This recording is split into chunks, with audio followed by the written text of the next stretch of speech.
Friends, welcome to my channel. இன்றைக்கி பார்த்தீங்கன்னா நமக்கு ஹாப்பி நியூ இயர். எல்லாருக்கும் இனிய புத்தாண்டு நல்வாழ்த்துக்களை தெரிவித்துக் கொள்கிறேன். 25ல் நமக்கு நிறைய விஷயங்கள் நம்ம இழந்து போயிருப்போம், நிறைய விஷயங்கள் கிடைக்காம இருந்திருக்கோம். ஸோ இந்த இயர் அதையெல்லாம் நம்ம வெற்றி பெறணும், சக்ஸஸாக இருக்கணும், நம்ம லைஃபு நல்லபடியாக பார்த்திங்கன்னா எல்லாருமே நல்லா இருக்கணும், ஆரோக்கியமாகவும் இருக்கணும். அதுக்கப்புறம் பார்த்திங்கன்னா உங்களோட ஏதாவது தோல்விகள் இருந்தாலும் இந்த வருஷத்தில் ஜெயமாக இருக்கணும்னு சொல்லிட்டு நான் பிளெஸ்ஸிங் பண்ணுறேன்.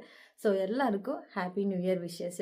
இந்த வருஷம் நன்மையாகவும் நல்லதாகவே நடக்கணும். நம்ம நல்லதே நினைப்போம், நல்லதே நடக்க போகுது. ஸோ எல்லாரும் ப்ரேயர் பண்ணுங்கள். இந்த வருஷம் நியூ இயர் ஃபஸ்ட்டில் நம்ம நிற்கிறோம், இது அப்படியே நல்லபடியாக கொண்டு போகணுன்னு சொல்லி ப்ரேயர் பண்ணுறேன்.